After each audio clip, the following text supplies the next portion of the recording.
Lady doctor کا مرد مریضوں کو چیک کرنا.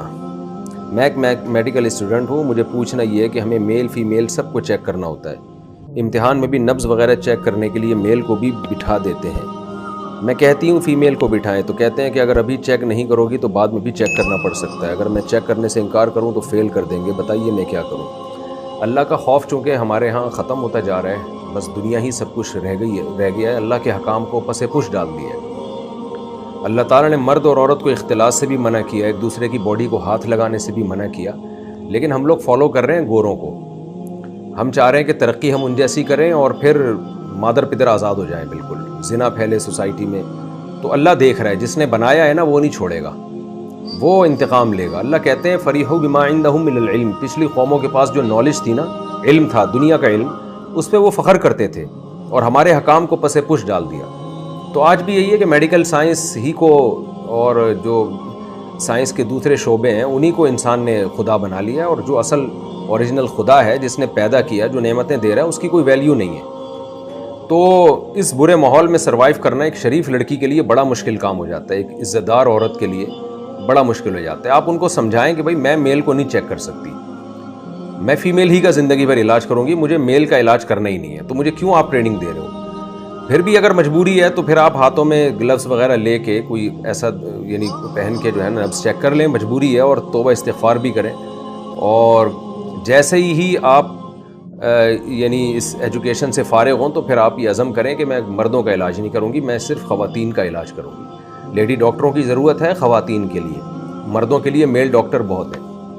مجبوری ہو تو مرد بھی بعض دفعہ ہوتا ہی ہے کہ ہم ہاسپٹل میں جاتے ہیں تو لیڈی ڈاکٹر بیٹھی ہوئی ہوتی ہے، تو وہ بھی ہسپتال کی غلطی ہے کہ آپ نے میل کے لیے فیمیل کو کیوں بٹھایا. پیشنٹ تو بیچارہ مجبور ہوتا ہے، وہ ڈاکٹر نہیں بدل سکتا، دوسرے ڈاکٹر کا ٹائم ہی الگ ہوگا. تو مجبوری کے حکام الگ ہیں، لیکن آپ حتی الامکان کوشش کریں اپنے آپ کو اس عذاب سے بچائیں. میں اتنے واقعات ہیں میرے پاس جو لوگ شیئر کرتے ہیں، جو فیمیل ڈاکٹرز میل کا علاج کر، خاص طور پہ ڈینٹسٹ میں. ڈینٹسٹ میں تو بالکل ہی منہ میں گھسا ہوا ہوتا ہے بندہ. اب میل ڈاکٹر ہے، وہ فیمیل ڈاکٹر کا علاج کر رہا ہے، فیمیل لڑکی کا علاج کر رہا ہے، دانتوں میں گھسا ہوا ہے وہ. یا فیمیل لڑکی ہے ڈاکٹر ہے اور وہ میل یعنی مرد کے دانت چیک کر رہی ہے. تو اتنے گھر تباہ ہو چکے ہیں نا اس چکر میں. یعنی ہمارے پاس ایسے کیس آئے ہیں کہ ایک خاتون نے کہا کہ میرا شوہر چونکہ ڈینٹسٹ ہے، وہ لڑکیوں کے دانت چیک کرتے کرتے نا ان کے گھر تک پہنچ جاتا ہے. اور کیا کچھ ہو رہا ہے سوسائٹی میں، ساری باتیں اوپن ہوتی بھی نہیں ہیں. تو میں بدگمان نہیں کر رہا آپ کو ڈینٹسٹ سے کہ ڈینٹسٹ سارے خراب ہوتے ہیں، لیکن ہم خرابی کے اسباب کیوں اختیار کریں؟ خرابی کے اسباب کیوں اختیار کریں؟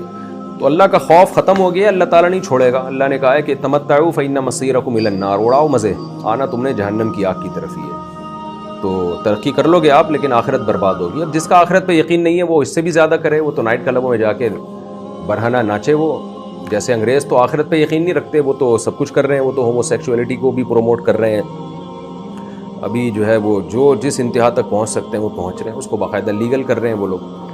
تو ان کے ہاں تو اصول وہ آخرت کو مانتے ہی نہیں ہیں. تو جو نہیں مانتا اس کے لیے سب ٹھیک ہے پھر، لیکن اگر آپ آخرت کو مانتے ہو نا تو پھر اللہ نہیں چھوڑے گا. پھر یہ ذہن میں رکھنا.